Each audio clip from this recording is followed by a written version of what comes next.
You're listening to Beyond the Plate with Andrew Kaplan. This sounds so weird. You're listening to Beyond the Plate with Cappy.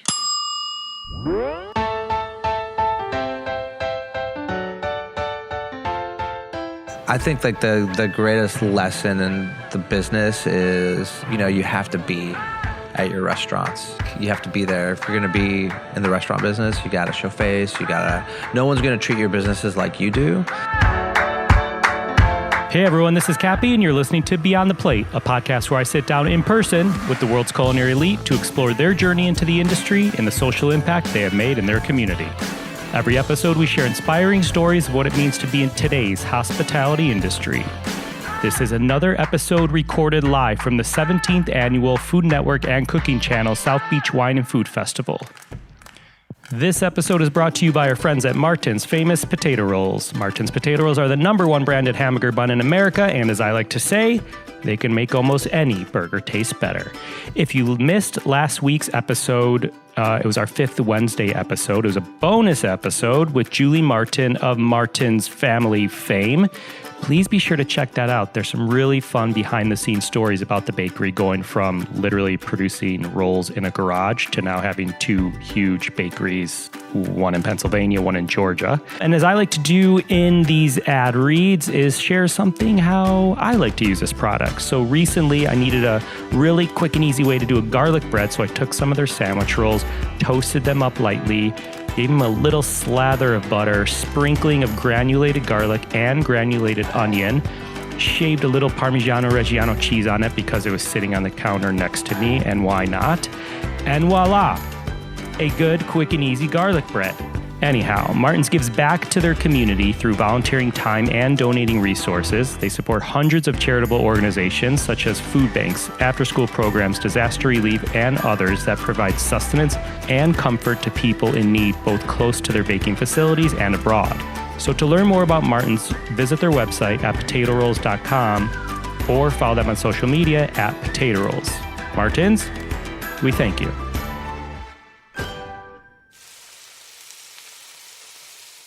Okay, back to it. For this episode, we sat with Chef Spike Mendelsohn.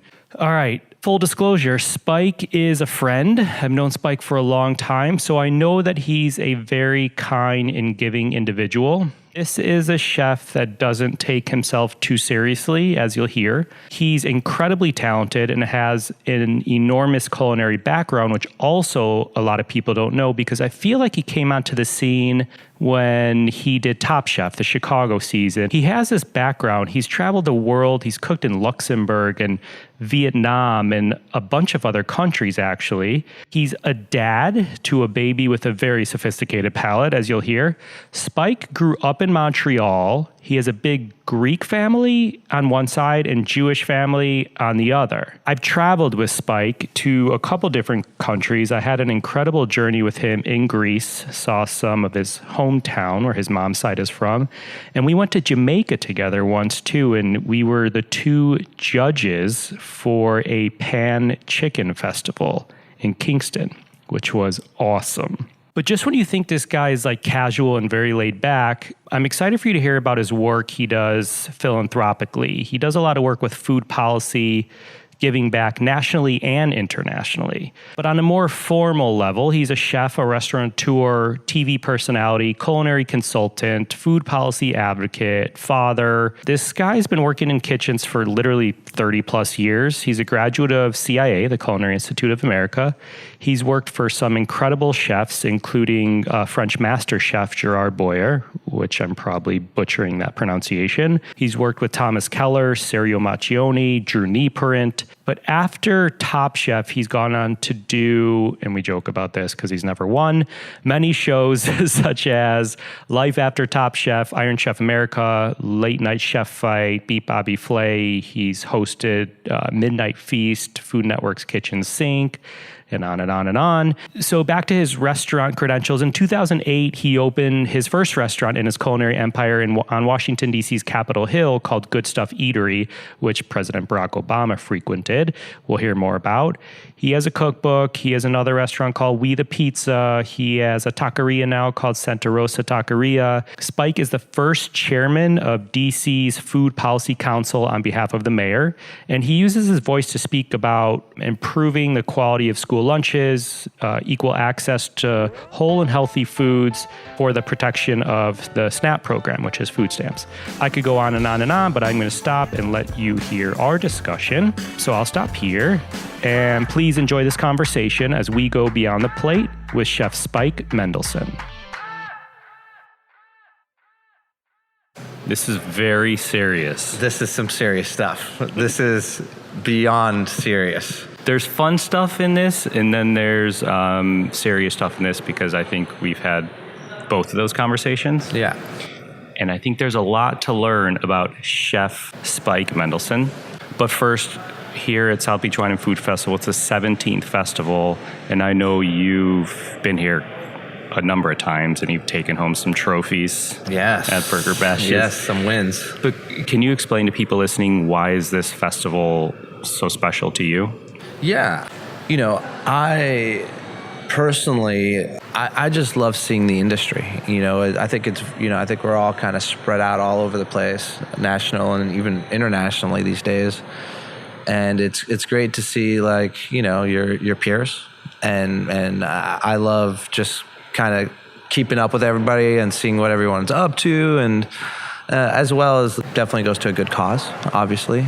But, you know, it's just like, well, that one time of the year where we all get together and just kind of hang out. So yeah, fun. Spring break for chefs. It's spring break for chefs. Exactly. You know, we used to have a lot more shenanigans here. It's like daddy chef life now. It is. We'll talk about Baby Ace. We've traveled together, Jamaica, Greece. Yes. But one of my favorite memories is being on the beach in Greece, and you made reganata. Is that? Yeah, rigonata. Reganata. Yes. A dish that you, I guess, traditionally. It's a traditional, like, Greek peasant dish, actually. And one of my producers, Shant, he's like, I want him to talk about that dish with the tomato, and I was like, why are you asking that? I didn't even put that in my notes. And he's like, because I remember seeing a picture of it. Yeah. Well, you know, I actually have a picture of that time because you took pictures of it and framed it. And it's in my house, so I actually always see this picture. But you know, it's a peasant dish that is traditionally, it's made with stale bread. You know, like leftover bread that is very dry.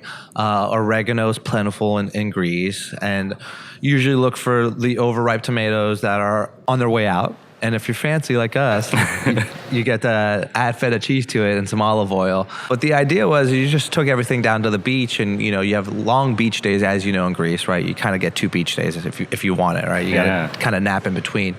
But you just crack up this country bread. You crack it open, and you take salt water from the ocean and dab it on the bread. Like, literally, you use salt water to season. Yeah. To clean the tomatoes and to season the bread. Exactly. Yeah. Clean the tomatoes, season the bread, and you know, and then you know, just traditionally we didn't have a knife. We didn't do, you know, we just used our hand. We crushed the tomatoes on top of the bread, and we put the oregano on there. And I have to post these pictures now on the website. You do, and I feel like the lifeguard walked up to us, right? Yeah. Like he came out of his way, yes, because he smelled the oregano being crushed on the beach, and he's like, I need to know what is going on here. And you know, sure enough, we gave him some, and he's like, this, you know, like my grandmother makes it like this, you know. So, but again, I was, you know, I come from a long line of chefs, you know, so I got, you know, all the good recipes. It's awesome. Wait, but do you remember when we did the fake pilot? Oh my God, of course. Because you've done a lot of competition shows, but you haven't won the competition shows. Right, yes. Do you remember what the opening was? The opening is like, the opening went something along like, hello, you may know me from Top Chef, Iron Chef America, Iron Chef Redemption. because I lost every single one of those shows. So it was like, we would just, the joke was like, I'd just go through every show that I lost and got kicked out of them. Wait, do you want to win one of these shows? Or why do you do these shows? I know you can cook. Yeah. I feel like I think I have a problem with taking it so serious. You know, when I go on these shows, like I feel like there's guys that just really want the win, and they're going to do anything for it, and I've never been that type of person. I've never wanted to I don't know, like I like winning, but I like having a good time, and I like having memories, and it's I mean, sure, I'd love to win one of these shows, but I don't think I'm going to be doing any more. First of all, I'm not being asked to do anymore, so I don't even think it's my choice. But people know you from Top Chef, and I know you have like a serious fine dining background. You've cooked in like other countries. But it's like, I know Spike from Top Chef, and now he has burger place and pizza place and taco shop. How do you apply that training to what you're doing now? Yeah. Well, I think I don't think most people would know me as like a fine dining chef that was like classically trained and did the apprenticeships, just like Jack Pepin did, and like, all those guys. But and I don't think a lot of people know that I've been in the business since I was an infant, from 3 generations of Greek families from Montreal. So, when I apply like that type of training to a fast casual concept, it's really all about I think the success of the restaurants we've opened is the balancing of flavors, right? It's just like, you get to play with people's palates when you do fine dining food, right? That's all you're thinking about. It's like, how am I going to balance the sweet with the salty and the spicy, and what's going to characterize this dish the most?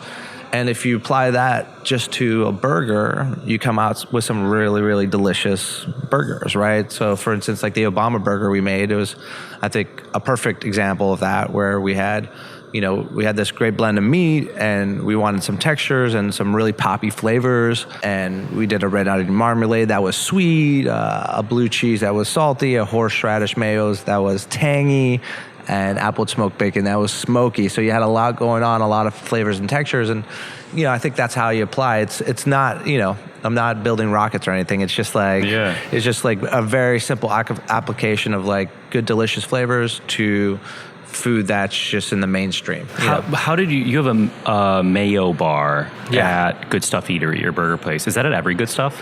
Yes, it's part of the thing. It's part of the gig. Well, it's always nice to have like a little freebie away, right? Where and the mayo bar is based off of, I lived in Luxembourg and worked in Luxembourg and traveled through Belgium, and the frites and sauce was something that I was always about. We even had that. We kind of grew up with that in Montreal too. Yeah, so we do a mayo bar for our frites. So like our fries from Good Stuff Eatery it's an aged potato that comes from Canada. We cook, double fry it, and people have like sriracha mayo. We have Old Bay mayo, and we have chipotle mayo, and then our best seller is our mango mayo. Is it really? Yeah, it is. Like, well, it's not even a seller. I've had it. Yeah, it's not even like we give it away. But people take a lot of it. I like it. I like to sweeten my savory personally. So do I. I mean, how are they? Like, is Chipotle like pureed Chipotle's mango, pureed mango? Yeah, so the mango it's kind of a mango chutney, right? So it's sweet, cooked down like mango, so it's like a chutney that we puree with mayonnaise. Same thing with sriracha. The sriracha is sriracha and condensed milk to balance out the spice a little bit. Old Bay, that one has like lemon and Old Bay and a little bit of cayenne, and so they're really delicious. Baby Ace, how old is he now? He's 21 months. Almost 2. How's his palate? Dude, my kid's palate is amazing. Really? It's amazing. Does he eat when you cook, he eats everything? The kid eats absolutely everything, and it's like, I was trying to describe this to somebody else the other day, and like they were really like, of course, dude. They're like, you're like a chef. Like you like, But I feel like it could go one way or the other. It could be like he doesn't touch anything, and you're like, what the hell? Right. That's what I thought. So I was like, I almost feel like this whole food thing is just like his thing without like influence from me at all. It's just like he's just like born a foodie, and the other part of it is that not only does he love like food, and he eats everything. Like I'm talking about cornichons, Brussels sprouts, beets, steak, chicken, fish, scallop. I mean, anything you put in front of him, like he goes,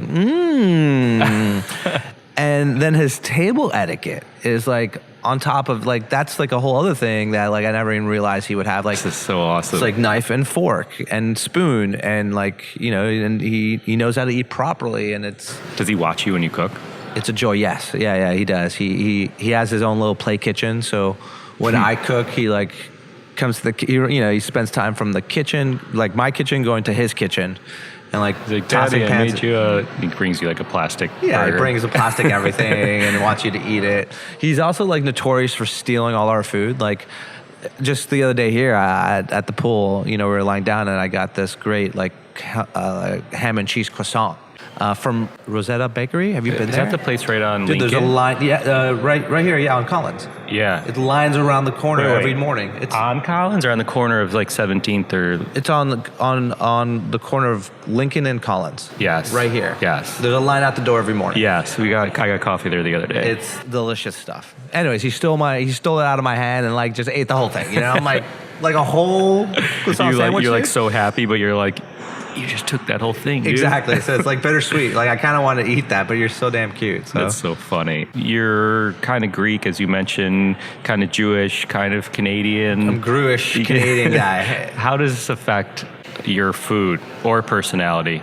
I Did you don't know. grow up in Montreal? Yes. Yeah. So I grew up in Montreal, and then I grew up in big Greek family. My mother married a Jewish man. Were they in the restaurant business in Montreal? Oh yeah, still in the restaurant business in Montreal. I sat with you and your mom once outside at We the Pizza, and I remember like hearing her go off on business things about the menu and menu mix, and I was like, I remember I asked you, is your mom in the business? And you turned to her, you're like, Mom, he just asked if you were in the business. And she cut my head off. Yeah. Now she's a gangster in the business. Like she comes from, her father, my grandfather, and 4 brothers had a massive restaurant group in Montreal, still do. And she was trained in the hard knocks of that whole circle. Imagine like 5 Greeks, being, she had to work all those hours. And so like she, we used to cook on the line together for years. Like my mother, I used to cook on the line with my mother. Like really?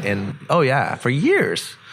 She would expedite and She runs circles around you or what? I mean, she's pretty, she knows what she's doing. Like, she's not only a home cook, but she's like a professional restaurant Have chef. you learned a lot of lessons from Mom? And Dad's in it, or is he Dad got accounting pulled- side? Or Dad got pulled into it from my mother. He was an accountant, but we can use accountants in the restaurant business, right? For sure. So he just applied his stuff to the restaurant business, all the front of the house, wheeling, dealing the deals, and like together they made a really good team. So growing up, like between my Greek family in Montreal and the travels to Spain, and like I was always surrounded by restaurants, really. So were there family dinners, or were you just like always in restaurants?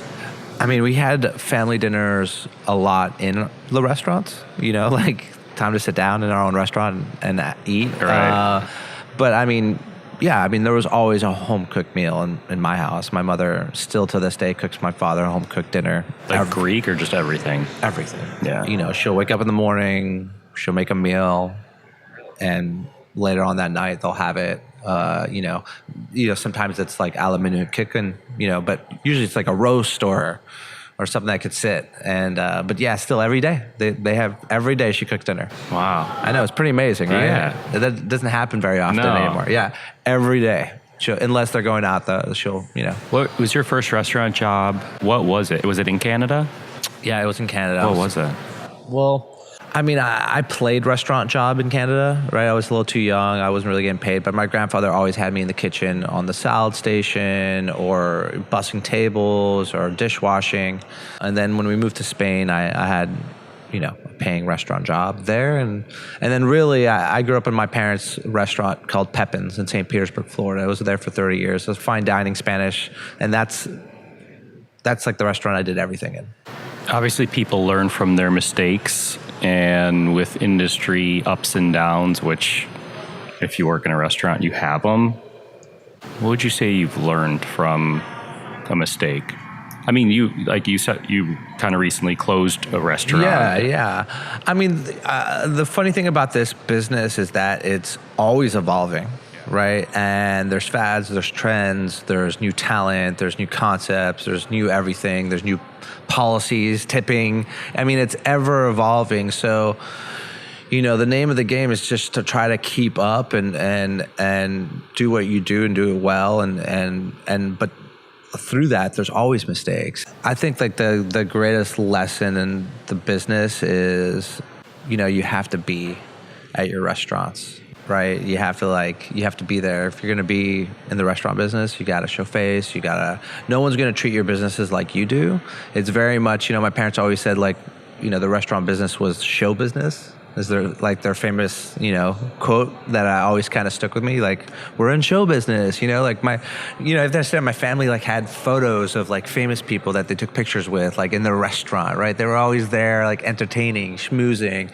And I think that's why I actually closed one of my restaurants. I was consumed by Top Chef. I did all these fast casual concepts, Good Stuff Eatery, We the Pizza, concepts that you don't need to be as a chef owner. You don't need to be on the line every single day, And then I was tired of being the burger chef, or the Top Chef guy. So I wanted to do something a little serious. So I opened up a Bernays, beautiful restaurant, delicious menu. But, I did that one mistake that, I've always told people never to do. And that's I couldn't be at the restaurant all the time, and I couldn't manage it the way I wanted to. So I was trying to manage it from afar through email, through phone, and it just wasn't conducive. And it's not that's not what you make a successful restaurant. You see these guys that are doing really eccentric food and killing it and getting they're there every day. So I learned that my space is probably right now in my life more in a fast casual lane or a consulting lane. I can't, I'm not opening up a restaurant to do the Spike Mendelsohn food every day. What's the name of the new taco place again? Santa Rosa. Santa Rosa. Which is doing great. Yeah. We opened up in its place. And it's you walk up to the counter and order? Yeah, you walk up to the counter and order. We have margaritas, we have specials, we got burritos if you want. And these are all in the same block, right? Yeah, they're 1, 2, 3 on the same block. Yeah. That's nice. Yeah, that is great. I mean, we got all 3 important food groups, for sure. Yeah. So social impact and giving back, obviously a big part of Beyond the Plate, which you do a ton of. Yes. DC Food Policy Council, DC Central Kitchen, much more. So why do you do it? Why do I do it? Well, I think like I was saying, the business is evolving a lot, right? A lot of chefs, and I felt like we went through this rock star phase, right, where we're all being celebrated. Oh, we're the new rock stars, this and that, and then that lasted a while. But I felt then we started seeing a lot of these guys doing some great policy work, like Michel Nichon, right, Tom Colicchio, Jose. There's definitely guys before their times too, but wasn't as celebrated. And then, for me personally, I was traveling, after Montreal, I had traveled every 2 years. I moved somewhere different, and DC was really becoming my home. And I felt a lot of support. I got a lot of support from the community in DC and a lot of support from the neighborhood. So, and then you meet a lot of politicians and young staffers that come into your restaurants because I'm on Capitol Hill, and they're there doing things for their delegation or what have you. And I felt like I needed to kind of give back, in some shape or form. So that's kind of how I got started with giving back and working with communities. And now, it's become this thing that I never thought it would be, where, I'm doing a lot of serious policy work in DC and internationally, and all food policy related. Yeah, it's all food policy related. So for me, I chair the Food Policy Council in DC on behalf of the mayor, and that's a piece of legislation that was written by a council member, where the whole legislation, its purpose is to better the food system locally. But since we're in DC, kind of pave the way on how to do it everywhere, right? So we want to be, a symbol for national food policy. But really what it is we work, we here in DC, we break it up in 4 different groups. We work on sustainable agriculture, urban farming, local food and small businesses, and then food deserts and education. Bettering the places that don't have affordable food, that have a lack of education, and really trying to figure out what hurdles stand in the way of them getting better grocers or better retail stores to invest in their neighborhoods. What we can do better for the small business owners, how we can open up more plots of land that are government owned for urban farming, and how we can do distribution better for sustainable agriculture. So, and really what we do is the council brings all existing food policy that's been happening in DC under an umbrella to kind of work together rather than separately. And then what we do is we write legislation, right? We're not like an advocacy arm or anything like that. We're actually put in place to write legislation and have like that serious effective change where people can take advantage of the legislation that we wrote. So that's kind of the gig in DC. That's a lot. It's a lot, and it's huge, and you're starting to see food policy councils pop up everywhere. You have an awesome one in LA, privately funded. Which one is that? It's the LA Food Policy. Okay. Yeah, LA Food Policy Council, and it's privately funded, and they do a lot of great. They had a lot of success in like reforming school lunches over there. For instance, Baltimore is known, like their big thing on their food policy council is opening up plots of land for urban farming that are city owned. There's a lot of good things. This year we're actually hosting. Our food policy council is going to host all other food policy directors, and we're going to go lobby on behalf of the Farm Bill in DC together. Nice. So like there's cool effective change. And then, CARE is awesome work too. It's international work. It's more of an advocacy arm. And I mean, they have my part of it is advocacy. They have effective change, right? So it's really going so far I've done 2 trips. We went to Mozambique and Peru, where we invest in smallhold farmers and try to change the narrative and empower women a little bit more, where they're regarded as, ladies that just should take care of the household, but actually they're the providers of everything in the household. So, we do it in many different ways. So, and I feel like that's a full-time job almost. Yeah, it's I balance it out pretty well. Yeah. I do as much as I can, with the time I have, but I'm lucky. I'm in DC. It's kind of like, where it's all happening. Right. So it's in my backyard. I think I get to devote a lot more time to it just because I'm geographically positioned better. You have a lot of chefs though that, God bless them, they're traveling to DC once or twice a month to do their work, and they're jumping on the train and they're jumping on a plane and meeting with people. So that's awesome. Keep it up. Let's do a speed round. You've had some big policy guys on here too, right? Yeah. We talked with Colicchio about a lot of the work he does. Jose Andres was our bookend to season 1, which, I mean, that dude. He's an animal. Yeah. I love him. Yeah. Honestly, it's part of the reason why I started this is because traveling how I do for work and talking to these chefs, you hear all the different ways they give back and why. And some of them it's because, geographically speaking, in your community, it works. For Scott Conant, he does it because one of his best friends has this foundation. You guys all can go to an event a night if you wanted to accept every invitation, And then there's chefs who, Bayless, who has his own foundation, or 3 different ones, I think he has. And Rachel, is through animals and through cooking and kids. So everyone is different, but everyone is also so interesting. And I feel like people come into your restaurant and they're like, Good Stuff Eatery is the best burger in DC, or mushroom pie, We the Pizza is sick. But that's what they know you for in a way. And I think in DC, people know you for more than that. But I think in general, there's so much more behind. Food is crazy. Yeah. And people are just going from restaurant to restaurant and new restaurant. They want the best and newest and the Instagram photo of this and that. And there's way more to you all than than that. Oh yeah, a lot of depth. And some people have no clue. I had someone text me the other day. They said they were listening to Michael Solomonoff and they were getting emotional and teary-eyed taking the subway in New York. I'm like, believe it or not, you're the second guy to email me saying they got teary-eyed on the subway listening to the podcast in New York. He's like, correction, second guy that's admitted it. That's what you want to hear. You're right. Yeah, exactly. So, all right. What did you have for dinner last night? Dinner last night was here at the Lowe's. I had a roast chicken. Yeah, was it good? It's actually delicious. Yeah, they get nice little hens. I don't know where they're getting them from, but I forgot to ask. But it was like beautiful roast chicken, nice grilled lemon, served on a cast iron. I think they served me a little like side of chicken fat. Really? Chicken fat with it, so I could dip the roast chicken in. I love that. Like the schmaltz. Yeah, it was delicious. It's great. Name a smell in the kitchen you love. Stock. Chicken stock. Chicken stock. Name a smell in the kitchen you hate. Brussels sprouts. It's cooked. Yeah. Roasted. What pisses you off in the kitchen? What pisses me off in the kitchen is, working dirty. Mm-hmm. Like dirty pans. Like I'm pretty much of a neat freak in kitchens. So, yeah. What makes you happy in the kitchen?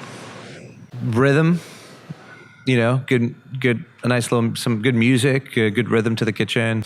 When everything's working well, it's working well. And I'm like just making this stuff out of my head though, because I haven't been in the kitchen in years.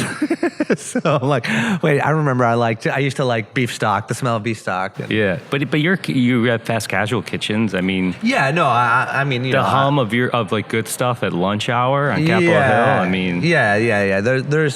There's an awesome vibe of the restaurants that we have, and it's like when what we strive to do on the Hill is like we want to have great music, something that's upbeat. We want to have action. We have open kitchens. Yeah. We want to have a line. We want people smushed together, like feeling like like it's fun. So, like a nice little vibe. Yeah. All right, you're 37, 38, 37. You've accomplished a lot. What's on the chef bucket list? Woo! Chef bucket list right now. Well, as crazy as it seems, I would like to do like a small 40-seat restaurant at some point, but later, not now. I think I still want to get find nicer yeah. I want to. I've never done. Even Bernays was a concept restaurant. Right, heavily on concept, like a steak frites restaurant, brasserie, what have you. I've never really opened up a restaurant that just is like, my food from like all my backgrounds, or and like it's not really driven by like a Mediterranean feel or this or that. It's just like a little culmination of me. So, but I never want. I think later in life, so maybe 10 years from now or something like that. We'll see. Sweet. Yeah, that's on the bucket list. Awesome. Yeah. Thanks, dude. Appreciate it. Yeah. Thanks for having me. Quote, "The funny thing about this business is it's always evolving. The name of the game is to try to keep up and do what you do and do it well. But through that, there is always mistakes." Thanks again to Chef Spike Mendelsohn. Find more on him at chefspike.com. Join us next week when Beyond the Plate presents Just the Plate, a short segment where chefs describe a dish or a recipe that is meaningful to them. Find me and keep up to date with this podcast across all social media platforms at OnCappy's Plate, or go to beyondtheplatepodcast.com. Beyond the Plate is on Twitter at BT Plate Podcast and Facebook. Thank you to our partner, Aisle 8 by Flavor Gallery, who supplied all of our signature hats and t-shirts to our Beyond the Plate guests. These will be coming to the Aisle 8 by Flavor Gallery site soon. This episode is brought to you by our friends at the National Mango Board. The National Mango Board is a national promotion and research organization, which is entirely supported by assessments from domestic and imported mangoes. Basically, their mission is to increase consumption of fresh mangoes in the U.S. through research and promotional activities. My wife happens to be a huge fan of mangoes, and I just had mangoes on a delicious dessert just last night at Stephanie Izard's Duck Duck Goat restaurant. It was a mango coconut cloud dessert, a coconut sponge cake with diced up mango and dragon fruit and kiwi, and it was delicious. But I was with my friend and his little baby named Olive, and Olive loved the mango so much that I didn't get to eat any of it barely because she was reaching for all the bright yellow, juicy, delicious mango. I also love mango in smoothies and salsas, Thai mango sticky rice, which I mentioned last time that I can't get enough of when I see it on the Thai menu. By the way, how about Chef Spike's use of mangoes on his mango bar at Good Stuff Eatery? Some tips for you. Look for mangoes not by sight, but by feel, because some mangoes are green and others are red, so the feel is actually what determines the ripeness, not the color. Squeeze them gently, they will give slightly. And also, many people think they're only available in the summer season, but there are actually 6 varietals of mango available in the US, meaning you can always find the right mango in your supermarket any time of year. To learn more about the National Mango Board, or how to cut a mango, for instance, visit mango.org. You can find them on Instagram at Mango Board or on Twitter at Mango_board. National Mango Board, we thank you. This episode was produced by me, along with Ian Cohen, Joe Yeaton, and Shant Petrosian. Our music has been composed by Goldford. As always, special shout out to my wife, Cody. Please rate, review, and or subscribe to this podcast on your listening site of choice. Thank you for listening to Beyond the Plate. I'm Cappy, and remember, there are never too many cooks in the kitchen.